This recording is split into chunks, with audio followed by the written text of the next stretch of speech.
everybody. How are you doing tonight? Doing good?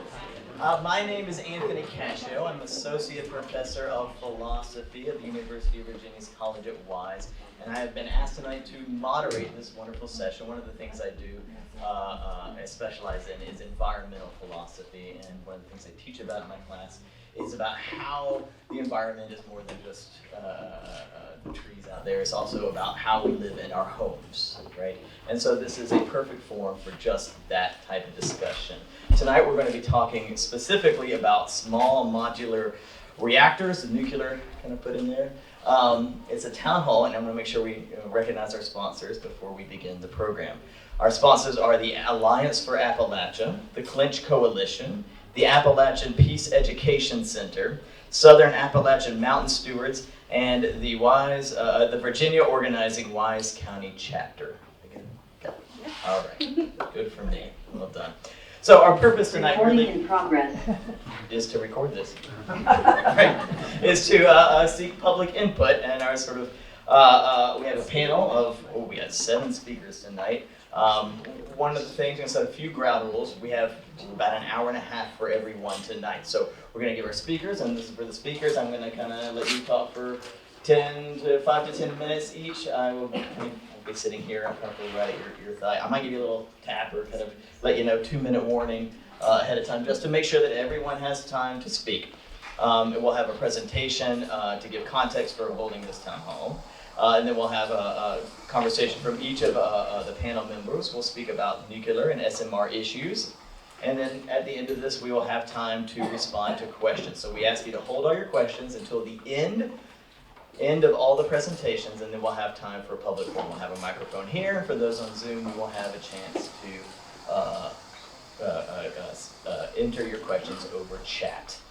Right, I should let you guys know we are recording this over Zoom. We have a photographer here, and we are taping it as well. So you are being recorded. It is a public forum. So that is that. So without any further ado, I will kind of give a brief introduction of each speaker, and if they want to say more about themselves, I invite them to do so. I'm going to turn it over to you, Sharon Fisher from the Clinch Coalition.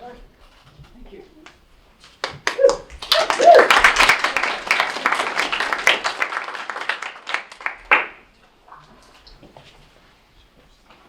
Good evening.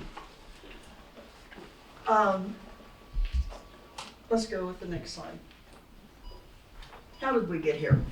Why are we even having this meeting here tonight? I don't know about any of you, but a year ago, I would have never imagined I was trying to learn and understand about nuclear energy, and specifically... Put it down there. We okay? Yes. And specifically what are called small modular, we insert nuclear reactors. So I'm going to give you a little background and context as to why the public has called its own town meeting rather than just being held by governmental officials.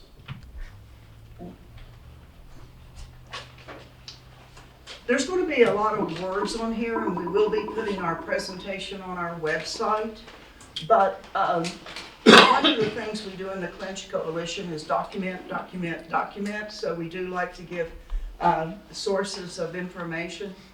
But this is why I didn't think I'd be thinking and learning about nuclear reactors, because in December of 2021, and all these dates are important, the Virginia Department of Energy put out a report called Re-Energize Southwest Virginia.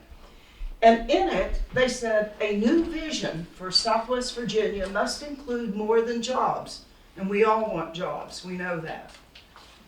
However, they said we also need to have resources for downtown and community revitalization, site development, housing, childcare. We need all of those things to have a vibrant community. Their recommendation was expand existing solar energy programs. They did not talk about nuclear energy in Southwest Virginia in this report. Next. About, 10 months later, the Department of Energy came out with an energy plan. And in it, Governor Youngkin's cover letter said, energy will not just honor our calling to environmental stewardship, but if you go to the bottom there, that's when he said, we plan to launch commercial small modular nuclear reactors in the next 10 years in Southwest Virginia. This is where I want to say, this is not a partisan issue, okay? Especially in our U.S. Congress, we have Democrats and Republicans that are putting billions of dollars into expanding nuclear energy right now. Hey, just a second, I'm gonna share the screen with the folks on Zoom really quick. Okay, you're adding people.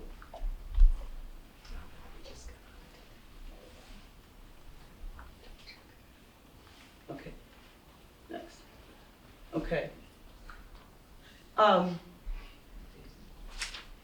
So, that very same month, the governor made his announcement, and there's a little bit of a story about he came down unannounced. Few people were invited to the announcement. It caught people off guard.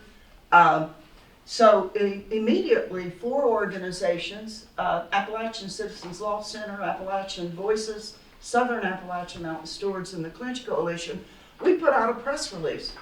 And we said, we are concerned that the local community, the people are not being engaged in this.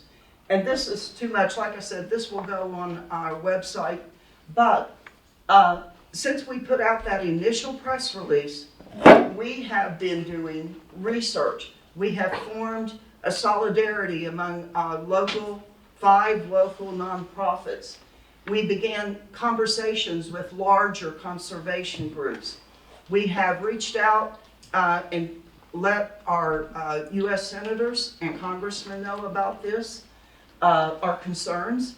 People have been sending letters to the editor. We have had op-eds in. We gave a presentation to the Virginia Council on Environmental Justice. We've created a brochure. If you haven't got one, be sure to pick one up at the table back there. And we're beginning to canvass neighborhoods. And on the Clinch Coalition website, we have put what we call an SMR library, where we are trying to put research studies, opinion pieces, that sort of thing. Next.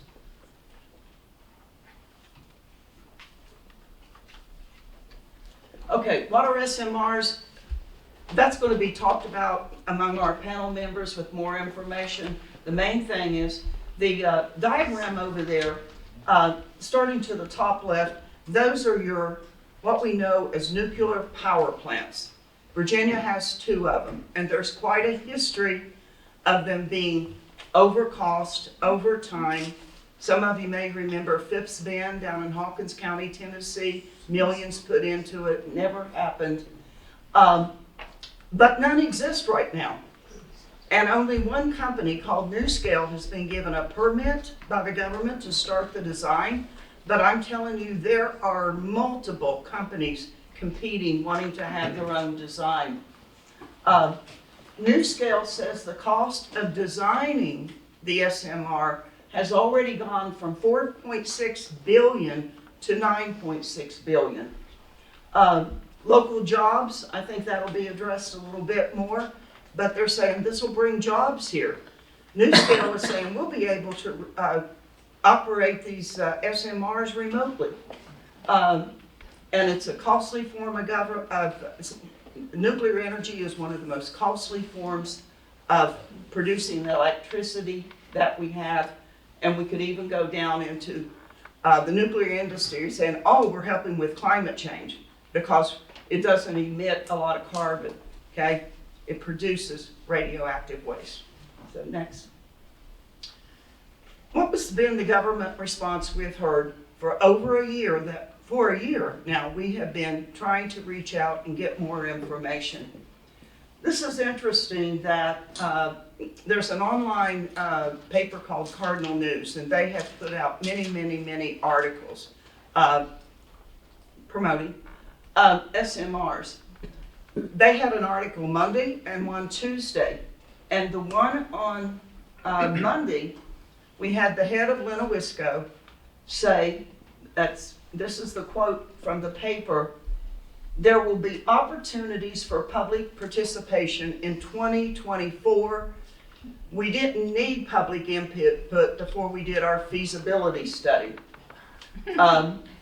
$150,000 provided by the Department of Energy and the organization Go Virginia gave $150,000. They hired Dominion Engineering. They're not part of Dominion Energy. It's a consulting company.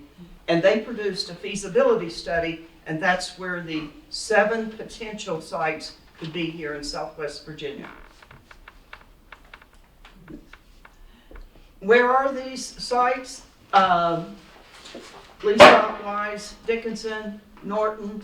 At the very top, near Red Onion Prison in Lee County, and the Bullet Mine, Lee County Wise, down in the limestone, not coal abandoned mine, in Scott County. Several, and right in here, Wise, Norton, just across the way there, and then out on the most eastern end in Virginia City. Let's go to the next one.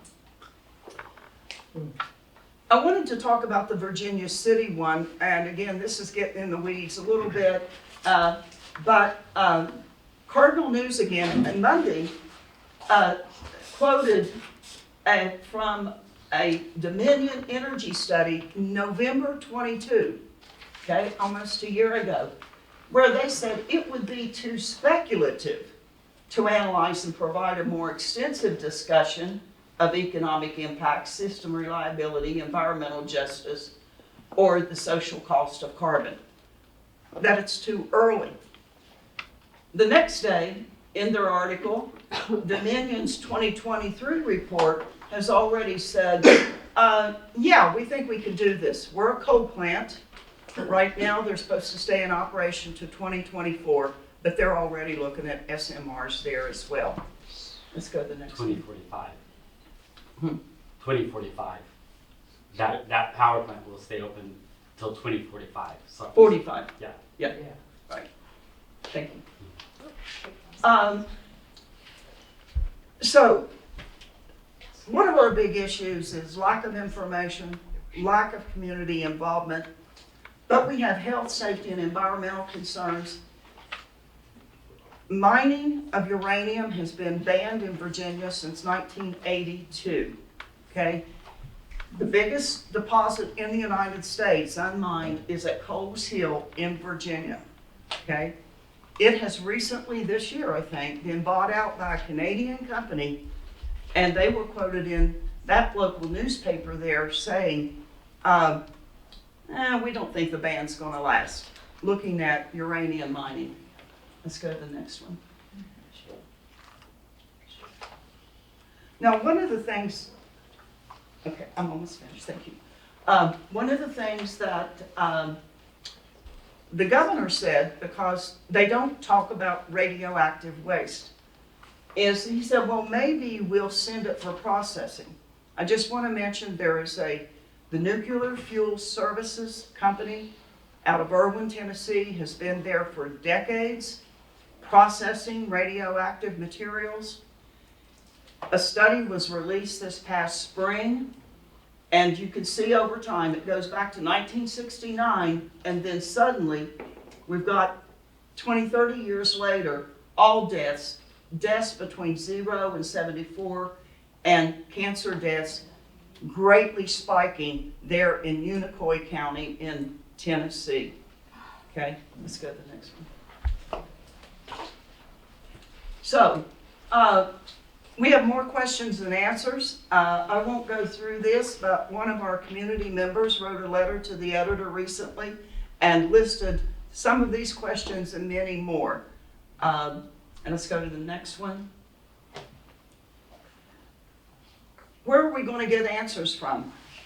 These are the entities in Virginia that are pushing it.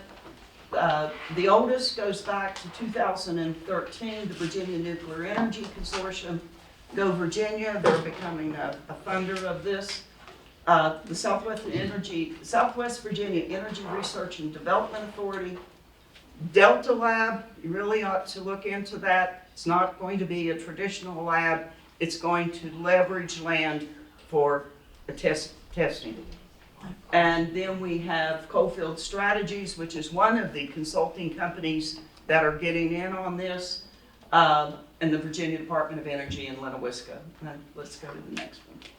So that's to just give you a little background of how we got here tonight. Okay.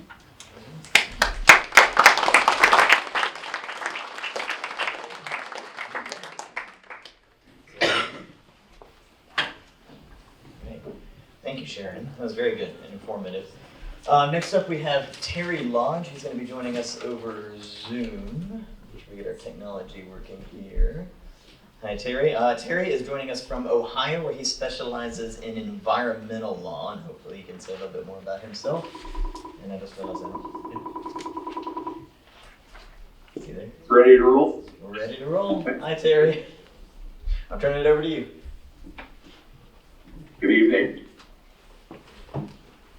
So I've been practicing for longer than I care to think about, for more than 40 years in Northwest Ohio, in Toledo and surrounds. I've been actively opposing commercial nuclear power since the late 70s when I was in law school.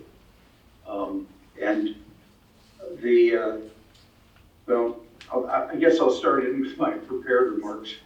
I do want to commend the coalition and your 3 other organizational partners for coming together. I think that it's excellent and a tremendous sign of leadership and looking over the horizon to organize a public meeting and to have to provide a source of contrary and opposing thought and information, particularly because the next generation reactors, the small modular reactor generation, we are being beset nationally and internationally, in fact, by hucksters. This is, SMRs are not going to save us from the difficulties and challenges of climate chaos. They aren't going to save our budgets. They aren't going to save us at all.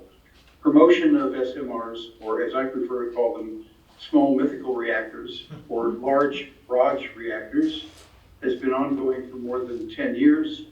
They're mythical because, as Sharon pointed out, not a single one has left the design stage into construction, and some, maybe many, of the approximately a dozen designs being pushed will remain mythical forever. They are tested, or at least have been demonstrated and experimented with technologically, and they won't work. They won't work. They didn't work in the 50s and 60s during the really high experimentation stage of the Atomic Energy Commission, and they won't work now. The modern day hucksters are way ahead of the people in most parts of the country, and that's why I was saying the right to not abide by their timetable and let them do their little feasibility studies and arrange industry propaganda even more. In 2003, there was an industry paid-for study at the Massachusetts Institute of Technology that identified 4 factors as the 4 unresolved problems with nuclear power. They were costs, safety, waste, and nuclear proliferation, which is a clumsy word meaning the spread of nuclear weapons material. So SMR peddlers are claiming their products will be cheaper, will produce less or no radioactive waste, will be immune to accidents, and not contribute to the spread of nuclear weapons in global black markets via various avenues of international intrigue. Many small reactor startups are backed up by wealthy investors and influential spokespeople such as Bill Gates of Microsoft, Peter Thiel, the Silicon Valley investor, Stephen Harper, former Prime Minister of Canada, Richard Branson, the founder of the Virgin Group. None of them have any specialized understanding of SMRs And new nuclear reactor designs won't solve the multiple challenges faced by nuclear power, no matter what big name celebrity types tell you. Here in the United States, we're beset by a really troublesome problem, and that is that between 150 and $200 billion were identified in the Inflation Recovery Act as made available to the U.S. Department of Energy for the subsidy of supposedly next generation or higher technology sources of energy. It was widely perceived, and in fact is turning out to be the case, that most of this money will go to upstate various design and construction phases of SMRs. I know that there are other speakers on some of the particular topics, but I do want to comment, for one, about economics. Nuclear energy is and has always been a terribly expensive way to boil water and generate electricity. The predicted cost from planned unbuilt SMRs is already higher than the known current costs per megawatt hour from conservation and renewables. That distinction will only grow wider because solar and wind don't have a fuel cost, they don't have a waste disposal type of problem, and nuclear, of course, requires tons of money from taxpayers.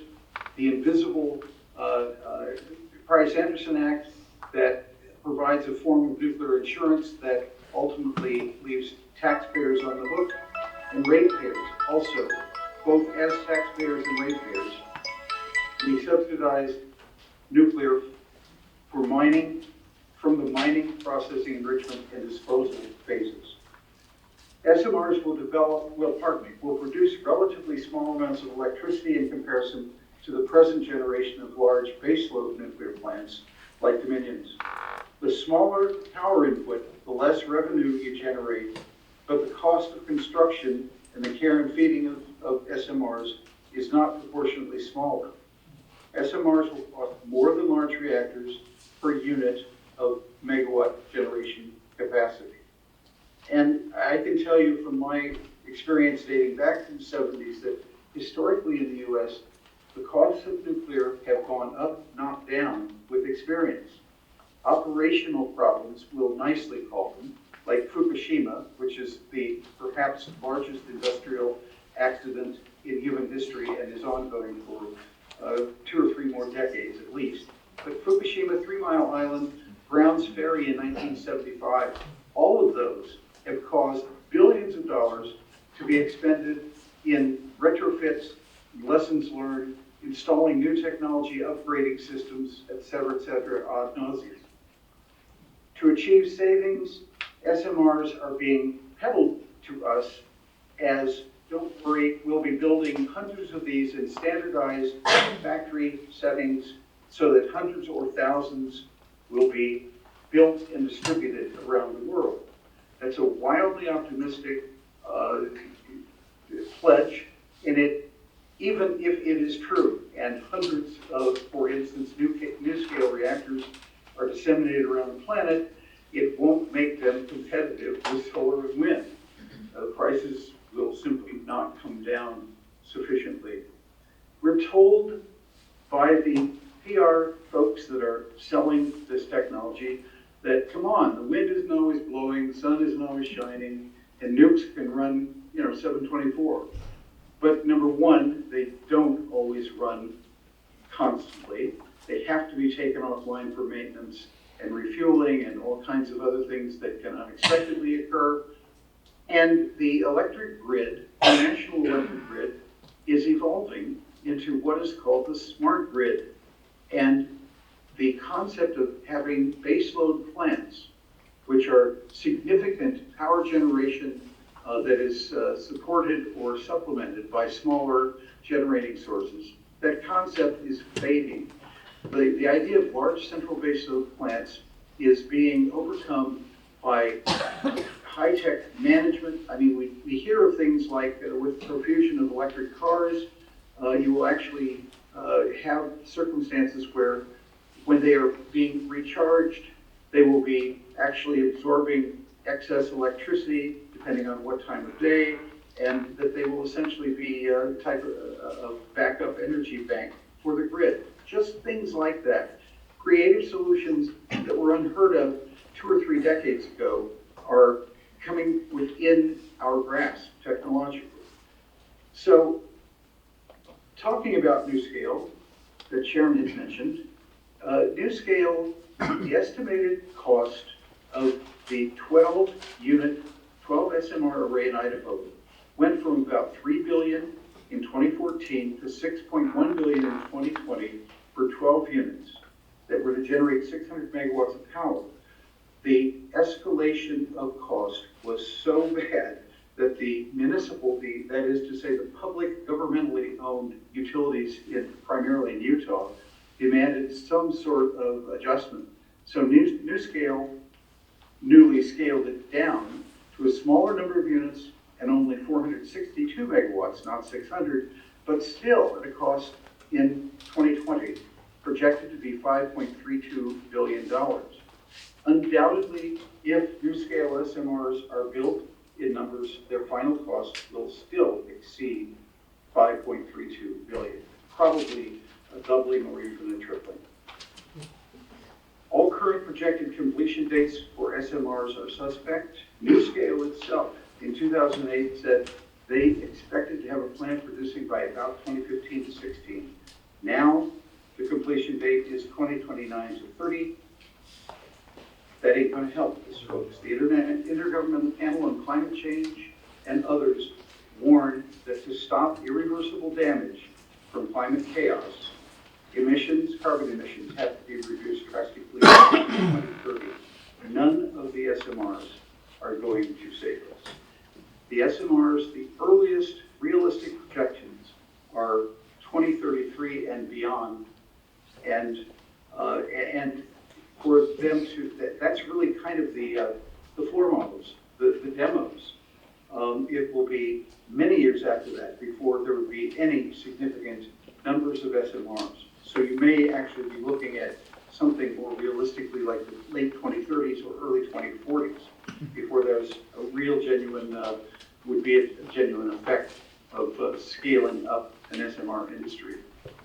Small reactors, like big ones, carry risks of accidents, radioactive waste, potential nuclear weapons spreading, proliferation. All nuclear plants, no matter what the advertising you're seeing on TV or elsewhere says, all nuclear plants, including SMRs, experience or will or can experience accidents and cause widespread radioactive contamination. I will admit and agree that smaller reactors do reduce the risks and effects of accidents, but even very small reactors under 10 kilowatts can undergo accidents that result in significant radiation exposures to members of the public. And that's actually an irrelevant argument because, as I indicated earlier, NuScale wants to build 12 or 6 or 12 reactors in one site in Idaho.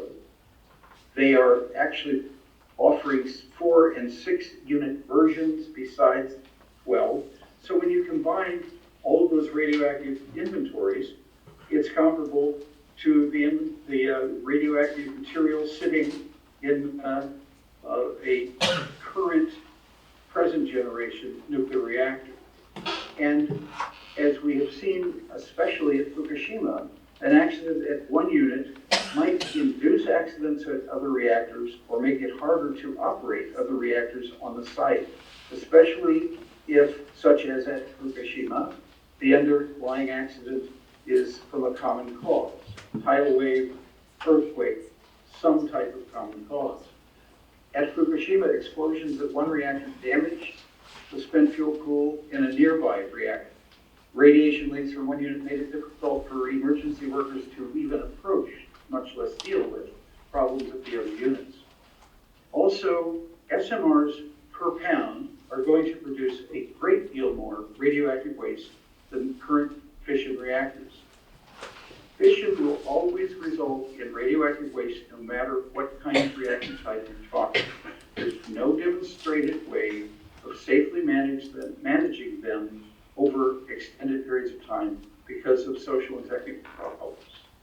In 2022, the rather conservatively oriented National Academy of Sciences examined 3 specific SMR designs and calculated that compared to contemporary nuclear plants, the 3 SMRs would produce up to 5.5 times more spent fuel, 30 times more long-lived low and intermediate level waste, and 35 times more short-lived low and intermediate level waste. Hi, Terry. As I'm going I to give you said. one more Yes. minute to wrap up real quick. I'm going to make sure we have room for Okay. everyone else. Thank you.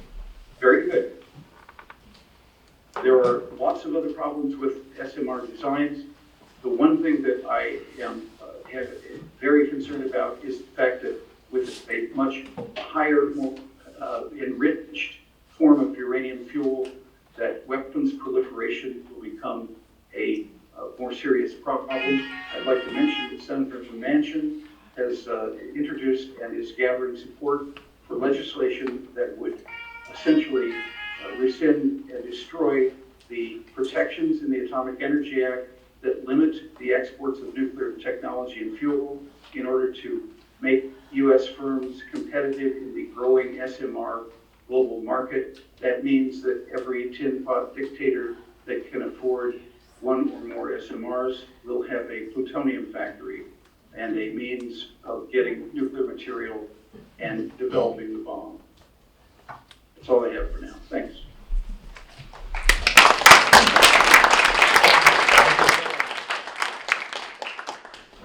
All right, it's clear that there's a wealth of information to share and to discuss tonight. Next up, we have Reese Scherer. Right, he's joining us from the Appalachian Peace Education Center. Thank you, Anthony. I've been working on electric utility issues since the 70s. Believe me, it just doesn't stop. You're going to be hearing a lot of technical information, some scary stuff. And it puts in mind, though, we're talking about a highly technical industry that is designed basically to boil water. As the energy guru Amy Lovins put it, it's like cutting butter with a chainsaw. That's what we're talking about tonight. I appreciate you all coming out tonight. I use the term SMNR because I want to be transparent about what we're talking about. We're talking about nuclear power here. Last October in Bristol, Governor Youngkin touted a small modular nuclear reactor as a part of his new energy plan. Several, actually. He exclaimed, "A growing Virginia must have reliable, affordable, and clean energy for Virginia's families and businesses. But SMNRs failed to meet every one of the governor's own criteria. SMNRs can't be reliable. They can't be reliably built and brought online in a predictable and timely fashion to generate baseload power. Only can be reliable if it's there. They can't be affordable. Nuclear is the most expensive way to generate commercial electric power. In fact, it's the only way that's actually increased in cost over the past 20 years. They can't be clean because they produce high and low-level nuclear waste, along with risks associated with accidental radioactive releases and transportation and storage of waste." Let's look at why reliability of SMNRs are a problem and why they can't be brought online. At baseline, the nuclear industry already costs federal taxpayers, electric ratepayers, and communities tens of billions of dollars in subsidies, with more in the pipeline. We mentioned some of those already, so I'll not reiterate those. The governor is opting for a new SMNR design. That's what he wants. And history reveals clearly a correlation between new designs and cost increases and project delays. Utilities want to win either way by forcing ratepayers, as they have in the past, to pay even if a nuclear plant is never completed, never generating a single watt. At utility scale, The levelized electric energy cost analysis reports nuclear is the most expensive means to generate commercial electric power in 2023. Solar and onshore wind, even adding battery storage to make them available 24/7, is now the lowest cost source of new power generation. That's onshore wind and solar. Nuclear subsidies send utilities and their customers down a costly 10-year rabbit hole away from cheaper market-driven solar, wind, and battery storage, all of which are available now, not in 10 or 15 years. What about high-level radioactive waste? Let's be clear. Plutonium-239, the most lethal element in the witch's brew of high-level waste radionuclides, has a half-life of 24,000 years. It's deadly for 250,000 years. There's no permanent storage solution. No permanent solution. What a legacy to leave our children. Nuclear plants as a target for terrorism, both foreign and domestic, is a growing concern. Last November, Governor Youngkin said the solution to the waste problem is recycling opportunities for fuel. The risk for transporting highly radioactive nuclear waste over our mountain roads and railroads, like Norfolk Southern, to reprocessing plants is extremely significant. Reprocessing presents a myriad of problems. What about uranium mining? Sharon mentioned this. Last fall, Canada's Consolidated Uranium purchased the rights to the Coles Hill Reserve. That's near Danville, Virginia. It's the largest untapped source of uranium in North America. So why would an international company buy a resource that's under moratorium from mining? Well, the U.S. currently imports the vast majority of its uranium ore from Kazakhstan, Uzbekistan, and Russia. That accounts for nearly half of the imports that the U.S. currently is importing for uranium. So a stable source of uranium is a matter of national security. Coles Hill could meet that need. It could maybe abrogate the moratorium through Defense Authorization Act or through a NAFTA court decision. Admittedly, it's speculation, but should that moratorium be broken, mining uranium in a wet, populated eastern location invites disaster. BWX Technologies in Lynchburg, may someday process Coles Hill uranium into reactor fuel like they're already doing for the U.S. Navy. A Virginia-centric nuclear fuel cycle presents significantly greater risks. High-level nuclear waste, production, and nuclear terrorism risks. That reprocessing, the governor mentioned, would probably be done at the Nuclear Fuel Services plant in Irwin, Tennessee, which is infamous for its slipshod security. Plutonium has been found 95 miles down the river, Nolechucky River, from that plant, and it has the fingerprints of Nuclear Fuel Services on it. Here's a topic that nobody has talked about: regulatory capture of the Nuclear Regulatory Commission. Let me explain. The nuclear industry sees SM&Rs as its ticket to a revitalized, subsidized, and streamlined Nuclear Regulatory Commission regulation future. The bipartisan 2023 Advance Act, which passed the Senate in late July, is a bill that greases the wheels for regulatory capture. It makes the utilities and industry supporters able to streamline licensing and make the NRC more of an enabler than a proponent of the nuclear industry. West Virginia Senator Shelley Moore Capito spells out some disturbing items in her own bill, the Advance Act.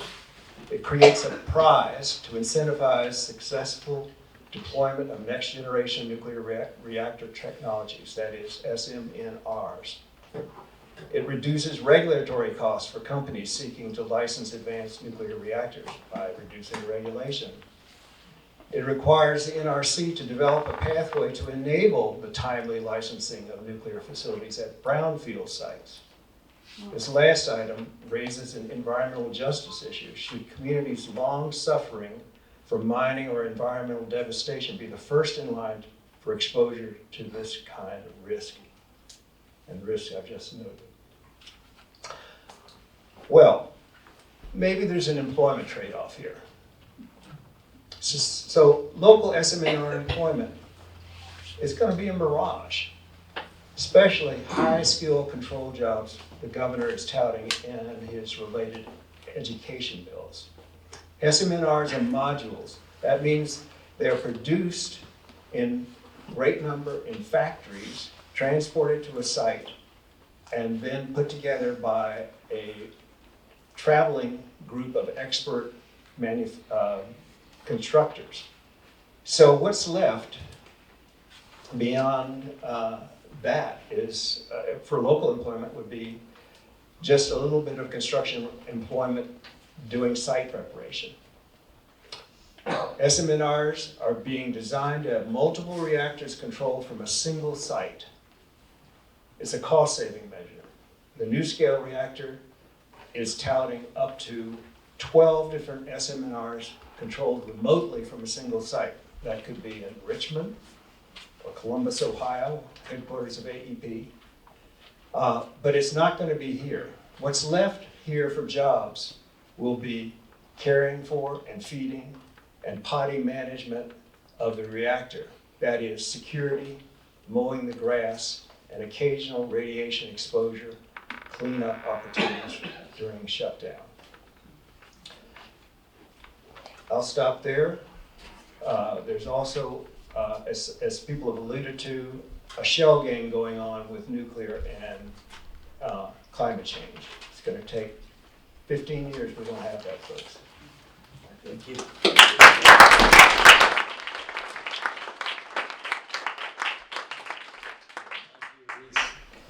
Next up we have, my colleague, Wally Smith.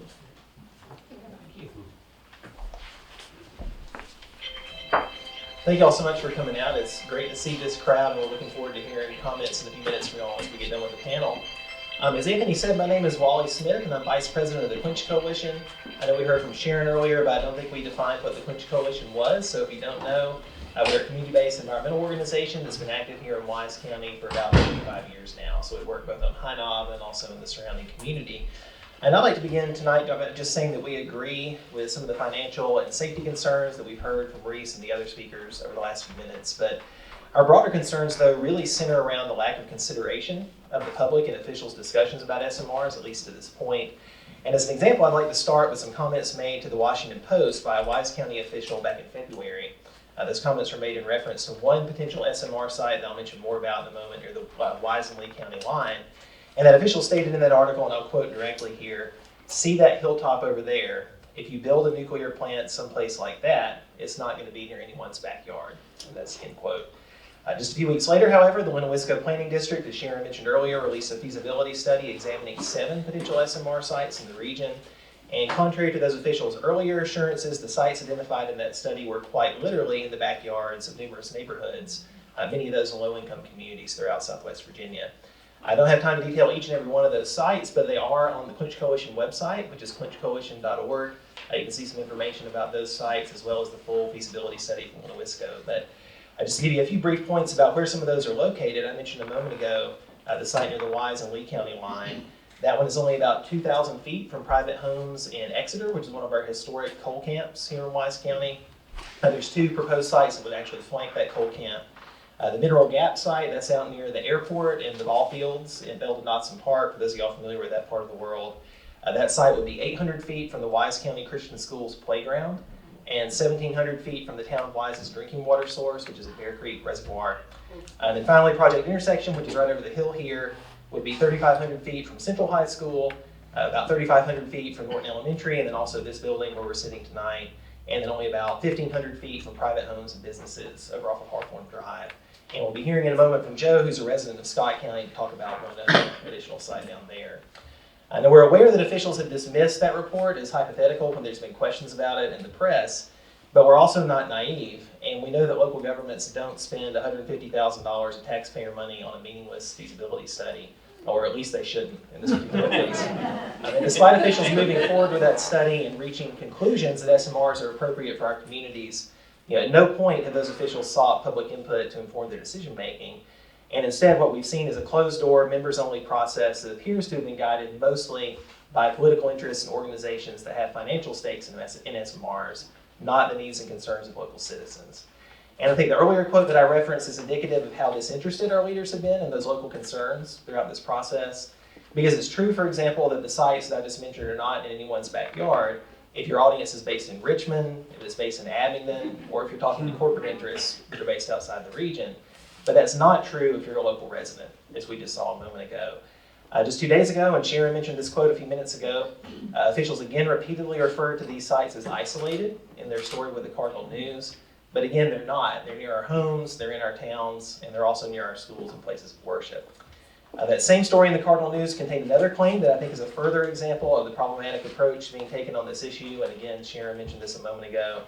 That story included the comment from a Lewisco official who stated there was no need to seek public input in early policy discussions that decided to pursue locating SMRs in Southwest Virginia. And I'd like everybody to think about that. I know we've heard it already, but just consider it for a minute. Officials didn't need to seek public input before deciding that nuclear plants were appropriate for our communities. And I think we've probably, and I hope we do, have a spectrum of opinions on nuclear power in the audience, but I think regardless of your stance, we can all agree that building nuclear plants here represents a major shift in policy for Southwest Virginia. And cutting the region's citizens out of those policy discussions isn't just dismissive of our people, it's also not effective civic leadership. So I'll close by pointing out that this members-only approach to economic planning isn't isolated just to SMRs. Right now, our local governments are either leading or partnering with several additional large energy developments, including an experimental energy project called the Delta Lab that Sharon mentioned. That's on land being managed by the Nature Conservancy in the Mead Fort community between Pound and Clintwood. There's also several large solar farms that are in development on about 1,200 acres spread between Coburn and Pound. For reference, 1,200 acres is roughly the size of the town of Coburn. And so I'm a teacher for my day job, so I'll just do a quick audience participation here. By a show of hands, how many people in the room that are here tonight have been invited by the Nature Conservancy, by a local government body, or some other public body to review the plans for the projects I just mentioned and give your feedback about how those projects might impact you? So no one there. How many of the people in the room didn't know about those projects until you heard about them tonight? So a number of folks did. I think that's really the issue we're dealing with. SMRs, I believe, are problematic, but I think there's a bigger institutional issue that we're dealing with, and it's really how our projects and our economic planning is being developed. So I just like to stress that this doesn't happen in other parts of Virginia. Right now, there are public meetings being held, not about SMRs, but about lots of other energy projects in several counties elsewhere in the state.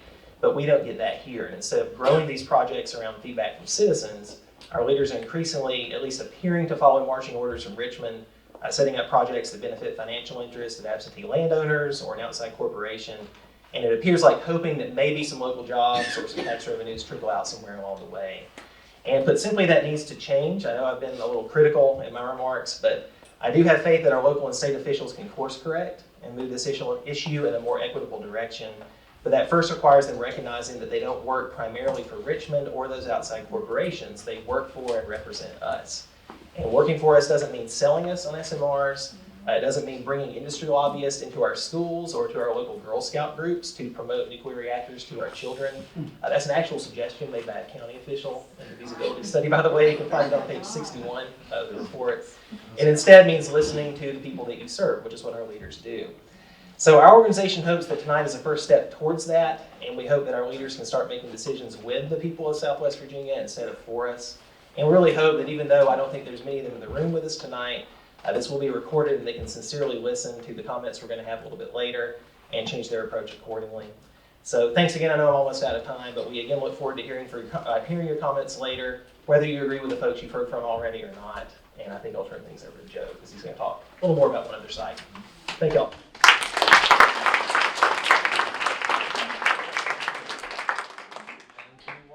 As well as said, next up we have Joe Gorman from the Southern Appalachian Mountain Steward. Hi, I'm Joe Gorman. I have a farm with a plant nursery in Scott County, Virginia, about 1.8 miles from one of the hypothetical or proposed or whatever sites discussed in the feasibility study. I also have a kid on the way, due in about 3 months. So when I was thinking about this proposed nuclear plant in the karst area, so we live in a place where it's underlaid with limestone caves, springs, sinkholes, all sorts of things like that. Lots of natural faults in the limestone. Lots of really weird hydrological phenomena like water going uphill in some places underground, and rare salamanders and other cave critters. Lots of stuff happening in the water. I was thinking that those might only be relevant to the Scott County site because of the broken up subterranean soils. But I think that might actually be relevant to some of the other sites that are on abandoned strip mines, because when I lived in West Virginia, I befriended a former whistleblower mine engineer, Jack Spadaro, who said very rarely do the coal companies actually go back and compact the soils in the way that they're supposed to in small lifts, and they're doing actually much larger soil lifts before they compact it, allowing settling. There have been a lot of lawsuits about a Walmart that got built on top of a site that later settled and cracked, which is much, in my opinion, much lower risk than a nuclear plant cracking in half. So just knowing a little bit about that, and having read a little bit about each of the proposed modular, or they're not, in the study they talk about SMRs, but the first two reactors listed are 300 to 500 megawatt hours, which is almost on par with a lot of the larger, the Simpsons style, with the dome and the smoke, steam. Sorry. So anyway, these designs, a lot of them on that list, will store the active reactor and the spent fuels in the same underground, concrete-lined tanks filled with water. And just thinking about what happens if the ground shifts in karst or on a nuclear or on a former mine site, and the water goes out into who knows where. I mentioned that I have a farm. My next door neighbor up the road's a farmer. My next door neighbor on the other side's a farmer. One does, we do a lot of native plants along with vegetable plants, and we do vegetables and forage stuff from our farm for catering gigs and things like that. There's a cow-calf farmer, there's a sheep farmer, and even if there's just a small amount of added nuclear nucleotides, radioactive nucleotides, landing here and joining the food supply, that feels like something that I would have to ethically tell my customers, and that our neighbors would have to tell, and as someone who's hoping to live here forever, I don't want that to impact my livelihood that way. I don't know what the impact on property values might be, or what could happen, because a lot of the stuff that I've read online about SMRs are they're meltdown proof if they're a sodium reactor, but they're saying it's meltdown proof because the sodium will already be liquid. It's not saying that there couldn't be a massive radiation release, just that it's not in liquid, or that it wouldn't be melting into liquid form as the way that it's released. So I'm just being very careful about the way that I hear people talk about things, checking it, reading and annotating the 100-page feasibility study, and anything else that people are putting out, because a lot of it just seems like not very trustworthy or open, and I guess I'm just keeping my eyes open. I wanted to share some of my concerns with y'all, so thank you.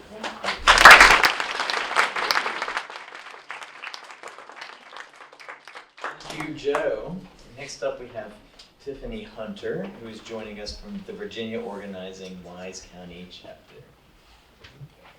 Hello. Okay, everybody take a deep breath in. Deep breath out. It's like drinking from a fire hydrant. It's not a good situation. It's not feasible. It is not providing any stability for your future. So we live in this big, huge world, and then our big, huge world is broken down into country, or continents, countries, states, towns, cities, and you feel that big. Because what kind of difference can we make? To be honest with you, the quote about the mountain, look at that mountain, it won't get civilization there, but it's not just about civilization. It's about the area of the country that we get to live in that's absolutely beautiful. So you get that whole, I can't change anything, which by myself, probably not. I can talk about it.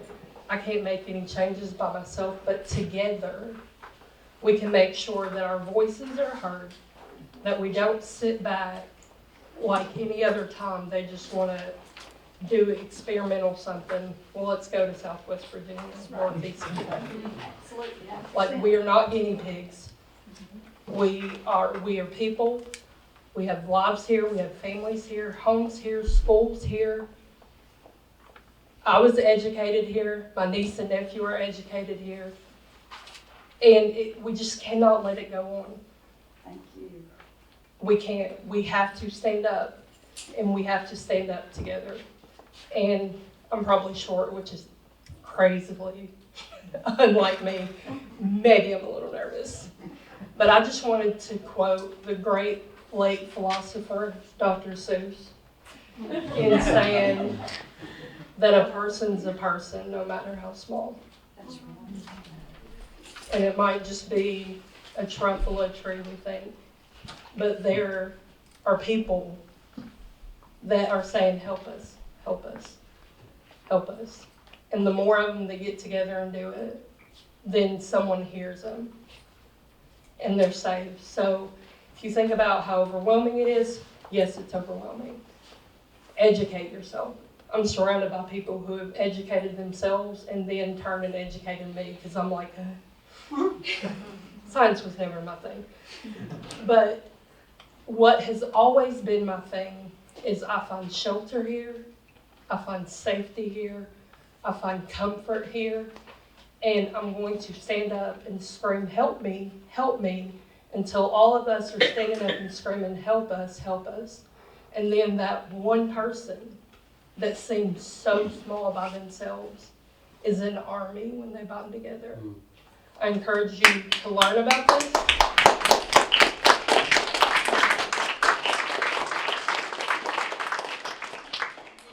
I encourage you to learn. Oh, look, there's my timer. I get to be late anyway. I encourage you to learn about this, not something a bunch of people told you, but read it for yourself. And the way that we keep it going is you educate the people around you. I had the pleasure of canvassing this week, and it was surprising to me that every person that I came across was shocked because it's so well hidden. But it cannot stay hidden as we educate ourselves and we operate the voices that we've been given and we save the area where we live and that we love. Thank you.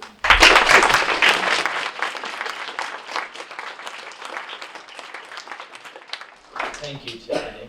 That was at the end of my environmental ethics class. I always read them Borax. Exactly. That's good That's stuff. what I'm talking about. All right, last up, we have Robert Kell is joining us from Appalachian Voices. And then after this, we'll have time for comments and questions.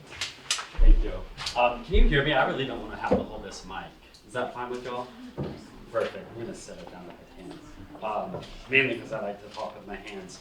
But I think, Wally, you got really close to saying what I was going to say, so I'm going to try not to say it. But I do think the number one issue at hand here, y'all, is the way that economic development takes shape in the coal fields. It is a traditional model where political leaders and policymakers believe they are the experts, they know best, and the rest of us just need to get in line. And a lot of the organizations in this room work together to build a new economy and a new model of doing that. And I want to talk a little bit about how that's happening. But before I do that, I'm going to give you a few updates about what I've learned and why I believe this is all hypothetical. And we just had some power players get way ahead of themselves here and are really working hard to try to sell something that is unsellable. First of all, what was your name? Joe. Joe? Joe said something that is really important, which is abandoned mine land doesn't pass the smell test for putting a nuclear reactor on it. It is some of the most unstable land. And you're thinking about those sites that have to permanently store nuclear waste, it just isn't going to be feasible. And the report, the feasibility study, doesn't really dive into that issue. The other reasons I think that this is currently hypothetical is because Dominion hasn't said that they want to put a reactor in Southwest Virginia. And where we see the most energy going towards deploying these technologies right now are in places that nuclear energy is already built. So in Virginia, that looks like Lake Anna, and that looks like the Surrey power plant as well. Those sites already have a lot of the infrastructure, and they already have the means of being interconnected. Now, that doesn't mean that those communities should just get it. And I would say to all of you, if you're concerned about being in your backyard, you should be concerned about being in their backyard as well. All communities across our nation are going to be fighting this, and we should all be willing to support them. And then the other two places that we're likely to see these plants pop up most first are going to be military bases and data centers. And if you read the proposals connected to trying to put these plants in Southwest Virginia, they are connecting them to data centers. So I would encourage you, as you see more and more information coming about how to build data centers in our region, you should be skeptical and you should think about, are those going to provide good jobs, and are they going to be a gateway to some bad technology? And then lastly, some good news. I don't know if you all know this, but a lot of the partners that Sharon had up on our slide, the Southwest Virginia Energy Research Authority, Coalfield Strategies, a bunch of those partners had 2 EDA applications in to get funding from the Federal Economic Development Administration to help begin to think about this, and they were both denied. So there's my assumption about their denial, and I don't know, is that they didn't do this. They didn't have these voices saying, hey, fund this project. And the Biden administration right now is really committed to making sure that community stakeholders are at the table wherever energy projects are going to be decided. So that's maybe some unwarranted caution and hope. But what I want to talk a little bit about is like, how can we do this better? And how can we as a collective begin to shape and shift the way that energy projects take shape in the coal fields? And one of those ways that Appalachian Voices and a lot of other folks, and I have these so I can pass them out, have done this work is through the Solar Work Group of Southwest Virginia. And we started in 2016 with a group of stakeholders, and since then have hosted quarterly meetings where folks can come and hear about how solar is taking shape. We started a solar apprenticeship program at Mountain Empire Community College. We have solar going on. We have solar on Wise County schools. We have solar going on Lee County schools. The folks graduating from their high school go to Mountain Empire, get a solar certificate, and then they come and get paid to put solar back on their schools. And we have other schools across the coal fields that are going solar. Another really exciting way that we're doing this, SAMS and Appalachian Voices just found out last week that we are being funded by the EPA to do deep community listening and engagement around energy projects, around climate resiliency. So we're going to be hosting a series of listening sessions, a series of how do communities imagine their futures, what are the type of technologies they're willing to host, what are the benefits that they should get when they are hosting a technology, and then ultimately what are the waste disposals for those technologies. All energy production has waste, and we have to figure out what we're going to do with it, right? I didn't come up here with a set speech, so I'm just like going down the list of the things I wanted to say real quick. I have how many minutes? 2 minutes. Another way that we're doing this is through the Appalachia Solar Finance Fund. We went to the Appalachia Regional Commission and got over $1 million initially to help residents, to help municipalities, to help commercial institutions be able to actually start deploying solar now.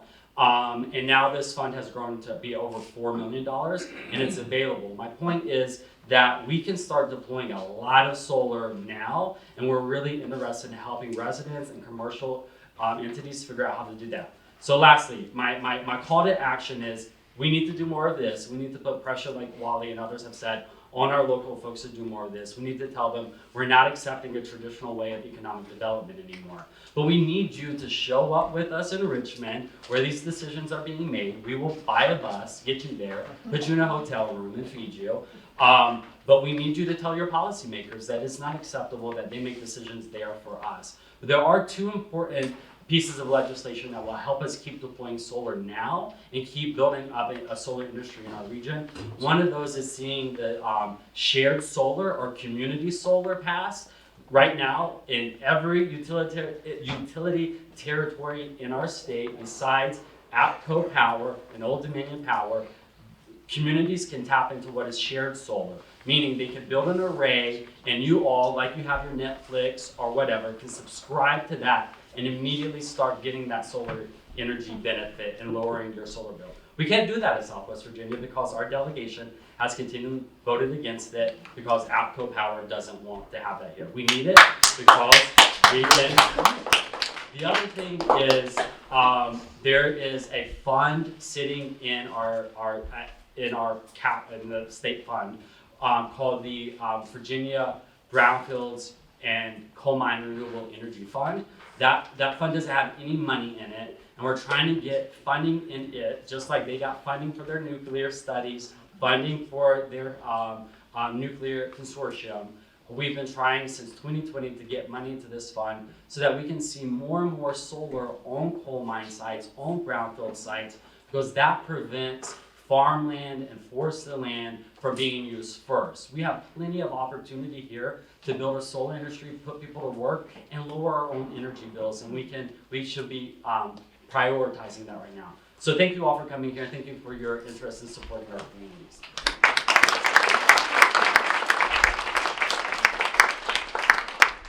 Fantastic. Thank you, Robert. We now have time for questions and comments. So we have a public forum set up. We have a microphone here in the middle. Just a quick reminder, be respectful, one person speak at a time, and be succinct in your comments and questions to get it up. I'm going to have the microphone here, and I'll just pass it to the panelists you are directing your question to. If you're on Zoom, feel free to send comments and questions over the chat function there, and we will get to you in just a second. We'll get some people up here monitoring it. Mr. Professor, come on up, David. Come on up.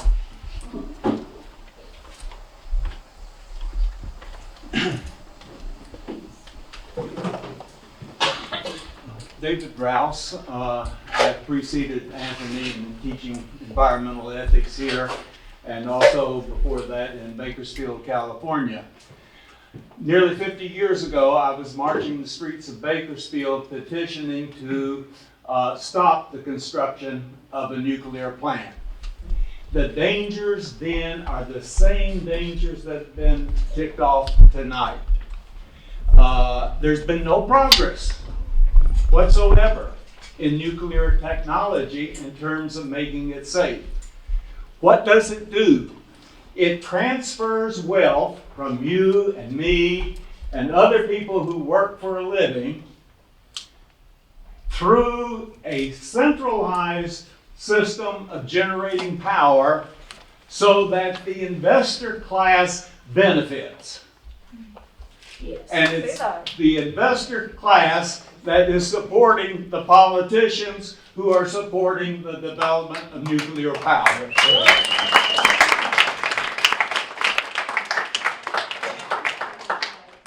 We have a chat question. Do you want to read it? Do you want me to read it? Might be easier for you to read it out. So it's in 2 parts. Why is Lena Wisco so aggressive in pitching this plan? without community input. This question is coming from Christopher Brooks.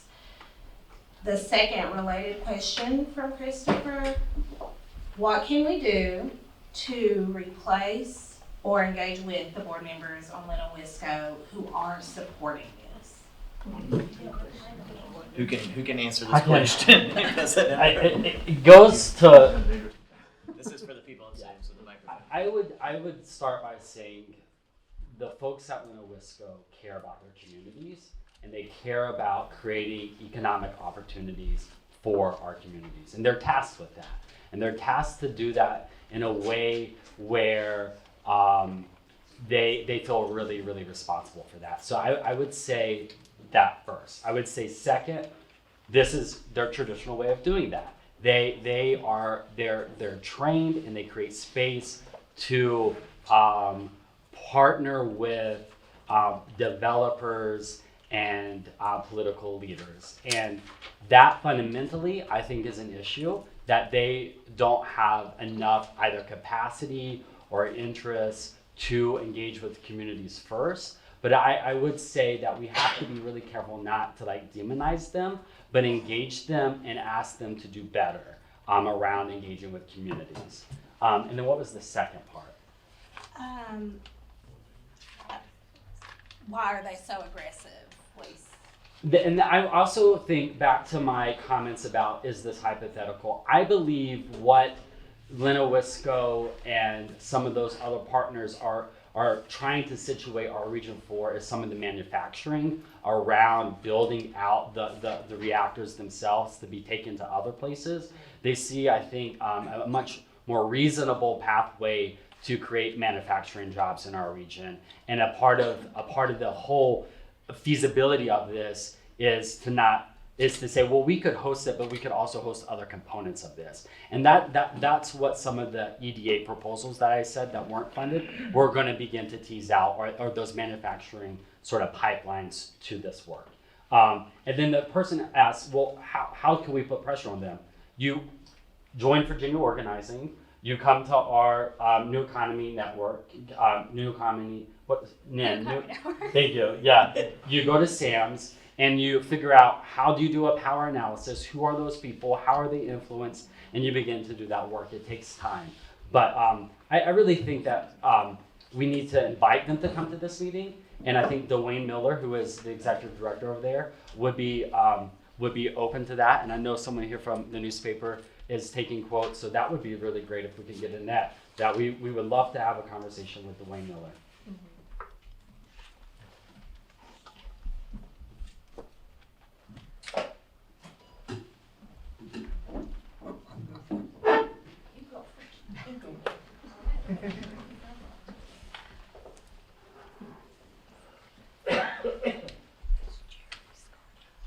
I'm Jerry Scardo from Clintwood.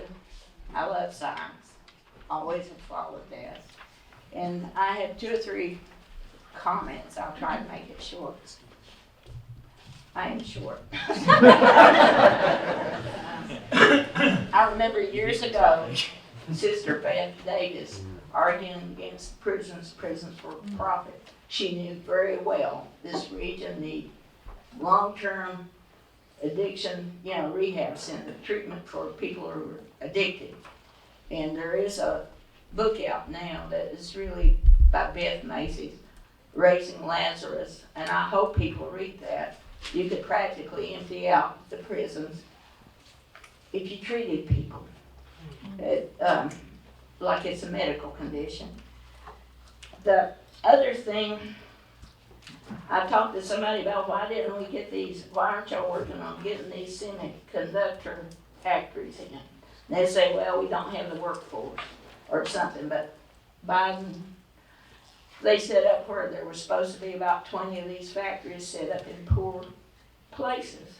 And nobody in eastern Kentucky or this area has even brought that up. And then in Pulaski, there's a man who is converting big pickup trucks to electric vehicles, and you sure as heck have the big pickup trucks around here. And a lot of mechanics and people with those skills that they can learn the skills, but they have quite a bit of skills already. And I'll turn around and tell you this. Homo sapiens have been on Earth about 300,000 years. This radioactive, highly toxic stuff has to be stored for almost that long. So isn't it a shame, and couldn't you just about cry? Nobody, all these officials that's bringing us this, I've never heard of them working to keep clean water, clean air. It's been little guys like me. And when the hole in the ozone was growing bigger, I was up every night writing letters. I went to work, I had children. I fought like it. My hair was on fire. And I keep fighting, and I'm getting old. And here comes the Supreme Court, weakening every regulation you ever had. And I would think that would be even the Nuclear Regulatory Commission. So I could talk on, but I'll let everybody else talk.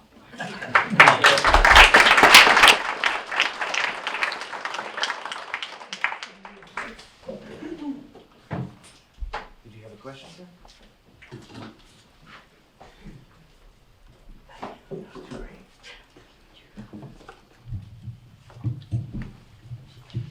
Move it back up, Jerry. I'm Bucky Boone. I'm with the Appalachian Peace Education Center, and I wanted to make a couple of points. One is, I think the people that have heard all the concerns and dangers about this, who want to try to do something about it, I think it's important to think about and to focus in on who's going to benefit from these small modular nuclear reactors. And I think it's real clear the people that are going to benefit are the very wealthy people who are developing these small modular nuclear reactors and who are getting billions of dollars to do this development, whether they create 1 watt of energy or not. And I think it's also important to remember that there are people in this community who see a benefit from it too. If a small modular nuclear reactor goes into Wise County, if they spend $10 billion developing this, it's going to be worth at least $5 million. And there's going to be a property tax benefit to this that is going to potentially make the lives of the Board of Supervisors members easier because they're going to have more tax money coming in.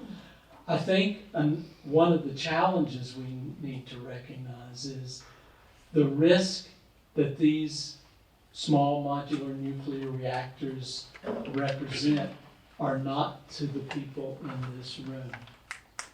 As you've heard, they're not going to go online for another 20 or 30 years. We won't be here. Well, I won't be here. By the time, and if we project based on experience, when they will have an accident and when they will pollute, that probably won't happen for another 20 or 30 years. So who is going to face the risk are our children's grandchildren. And that's who we need to realize we're working to protect. Thanks.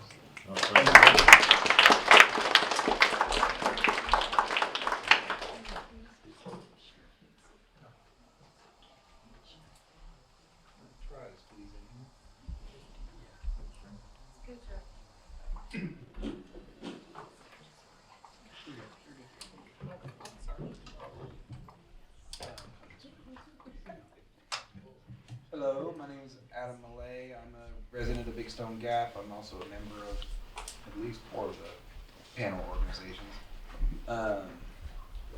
I don't particularly have a personal position on nuclear itself. What I do have a position on is everything else around it, especially community exploitation and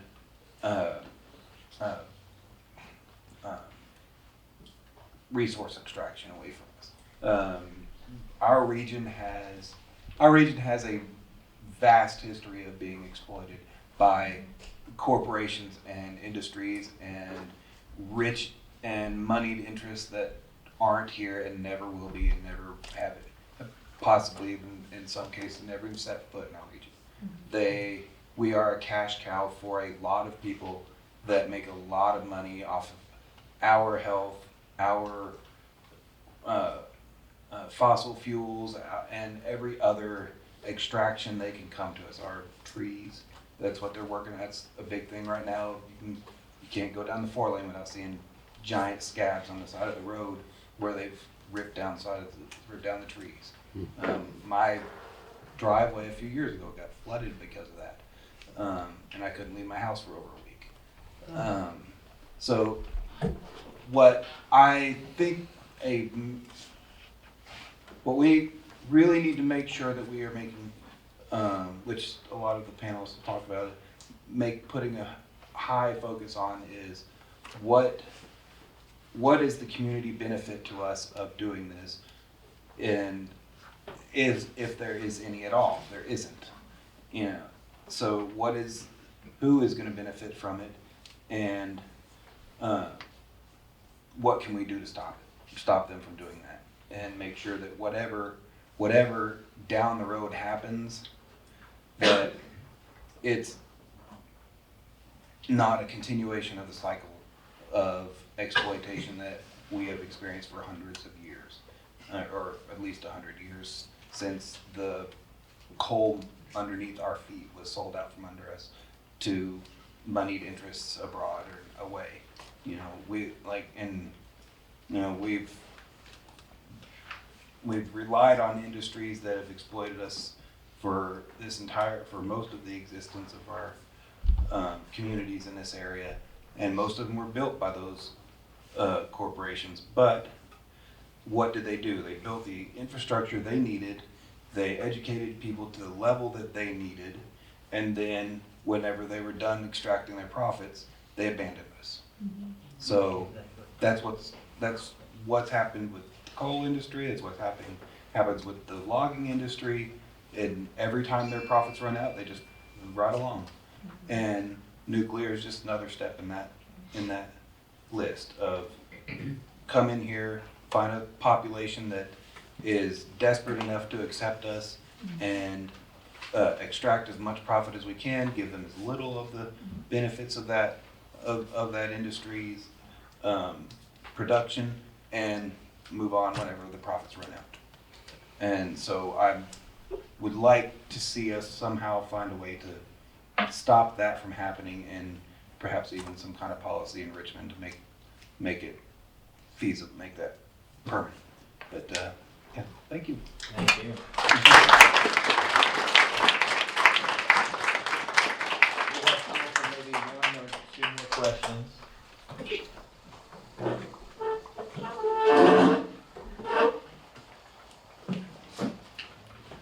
Hey y'all, I'm Annie Jane Cotton. I used to live here in Southwest Virginia actually, and I moved over the mountain to eastern Kentucky, and I'm actually trying to buy land and move back. Like I want to invest here for the rest of my life and to be in this community long term.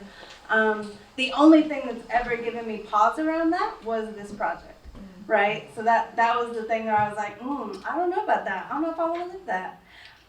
However, obviously I decided, yes, I do want to do that. I'm going to just have to fight with all y'all, which will be a real pain, but we're going to do it. One of the things that gives me a lot of hope is how I look around this room and it's so multi-generational. I thought it was very cute that someone was like, we're not going to live here when this happens. Because actually, if you look around the room, there's a real mix of ages here. That's really powerful to me, and I think that gives me a lot of hope. I do have some specific questions. They talk about these reactors in clusters, right? And so, but I've often heard politicians. I was recently at the Virginia Governor Summit, and the Lieutenant Governor actually spoke really strongly in favor of this project, which was unnerving in a room full of Dominion people and state politicians.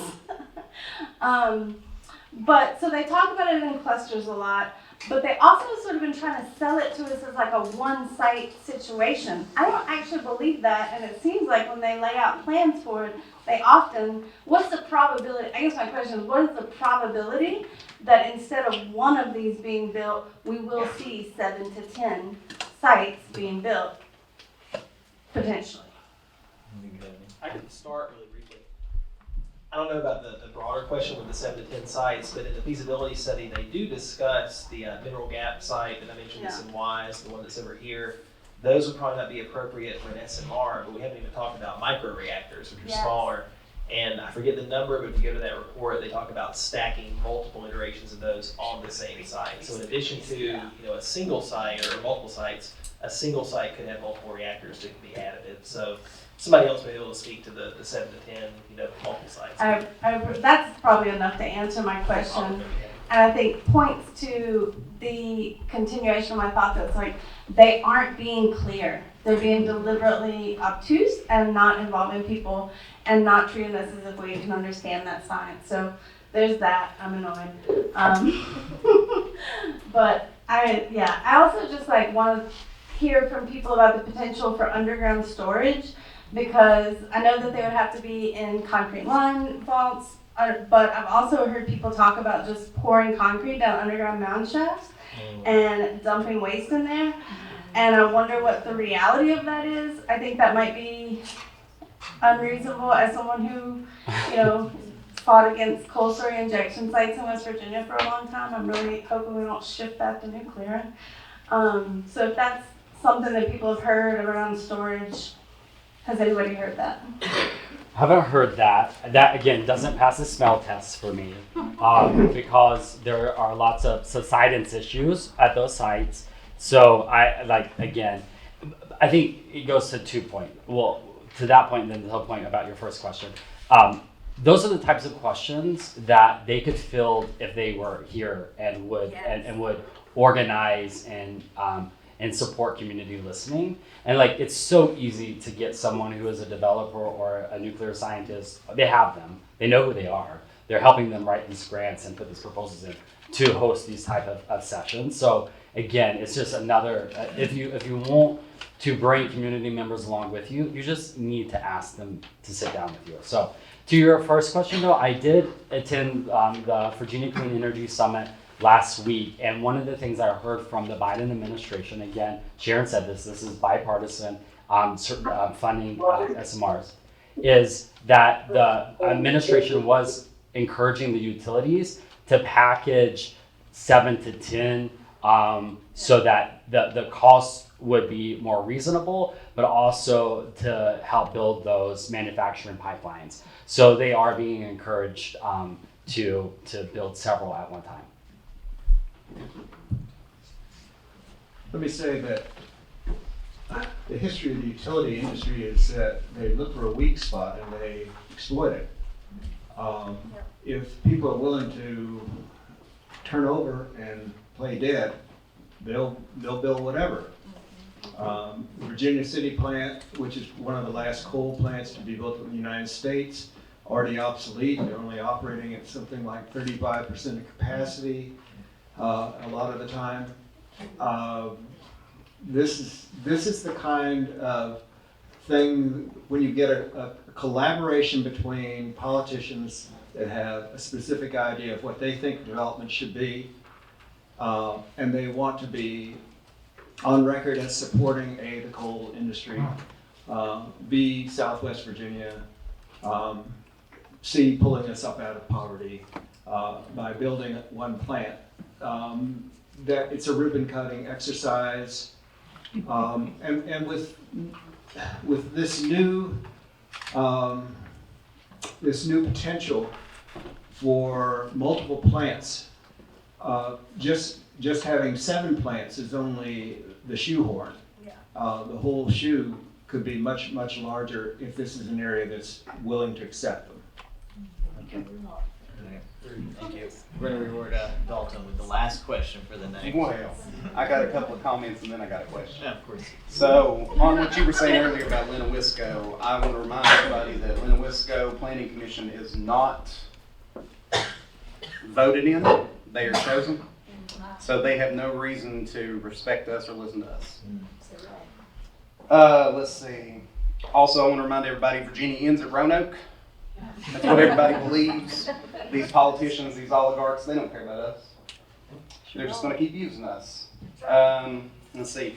Also, Norton doesn't allow, in the code, Norton does not allow the mining of coal within city limits. I feel like we should also add nuclear reactors in there. Yeah. That ain't going to help everybody, but that'll at least do something, right? Let's see. Oh, and my question. So I did not know that you could recycle nuclear waste. Will they actually recycle it, or is it like, right now they just send our plastic waste over to China to sit and they have to deal with it? Or, how you put out the blue bin and the trash guys just throw it in the trash truck? Yeah. Throw it in the river.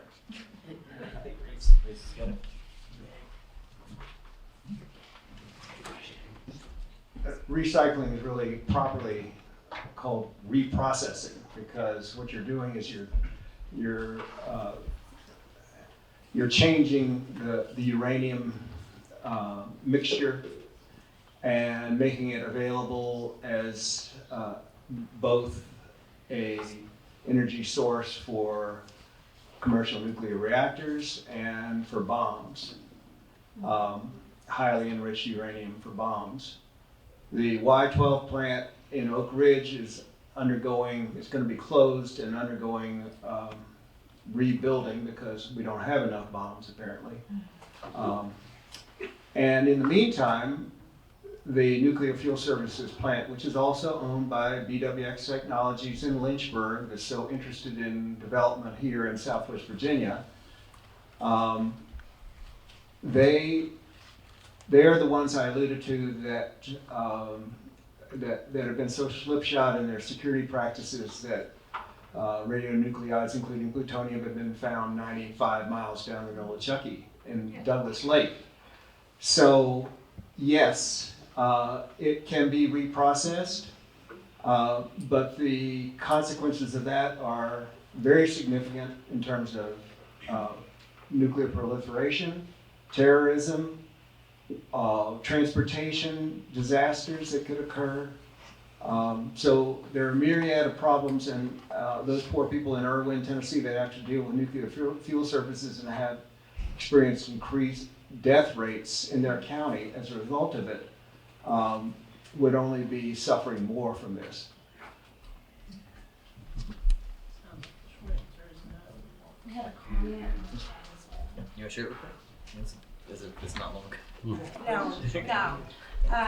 This comment is from Kathy Helms, who is one of our participants via Zoom. Kathy says, U.S. EPA currently is looking at disposal of radioactive waste from the Grants, New Mexico area and the El Segundo coal mine owned by Peabody in the next couple of years when the coal is expected to be mined out. EPA has said that it doesn't think a liner will be necessary because of the rock formation beneath the mined area. That is a comment from Kathy. I think we've heard that before. Yeah. Your question. Yes, sir. I'll bring it to you. We're almost out of time yet. Thank you. This will be the last question. And while I take it over, I want to remind everybody that Norton is completely honeycombed underneath it in 2 levels with coal mines. So think about that. Thank you. My name is Jerry Gray. I live over in Dickinson County, and I have a perspective that I've not heard tonight. I have lived near nuclear reactors for many years. My father was a nuclear engineer. After World War II, he began working in eastern Washington, looking for peaceful uses of atomic energy. I was born in eastern Washington near a materials testing reactor. Shortly after that, my father moved to Idaho Falls, Idaho, where he worked again in a nuclear facility, once again focusing on, as you've heard described, boiling water reactors. Now you can think about that for a minute. The idea of using the power of fission, which can happen with radioactive material, to simply boil water is almost ludicrous if you think about it. But in any event, my father, well, let's see, 1959, the Newport News Shipbuilding Company decided they wanted to build a nuclear-powered aircraft carrier.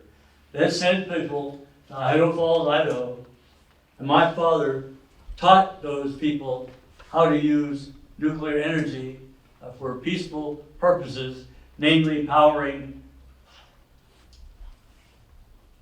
the USS Enterprise, submarines, those sorts of things. The Newport News Shipyard decided they wanted to lay off 55-year-old men working for them, and my dad was 55 years old. He decided he would leave the Newport News Shipyard and went to work for a company called Bechtel. That's Bechdel. And for Bechtel, he became a supervisor, an inspector of nuclear power plants, that is, plants that produce electricity by the nuclear fission process and boiling water. And he evaluated plants in various parts of the country, primarily in the east. And in particular, he looked at 3 Mile Island. My father told me that as much as he loved his field of nuclear energy and the peaceful uses of nuclear power, if people knew what he knew about 3 Mile Island, they would never support it. Not ever. We've got to oppose this. I'm not kidding. If we want to save our lives and our children and grandchildren, we've got to oppose this. Don't let it happen here. Thank you.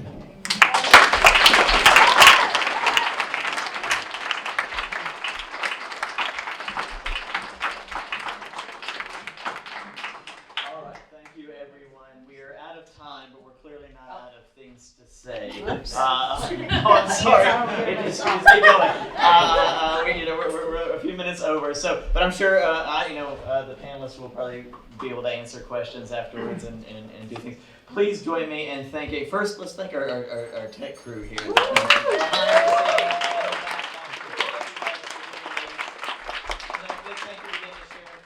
Terry Lodge, Reese Shearer, Wally Smith, Joe Gorman, Tiffany Hunter, and Robert Tell. Thank you for this very lively.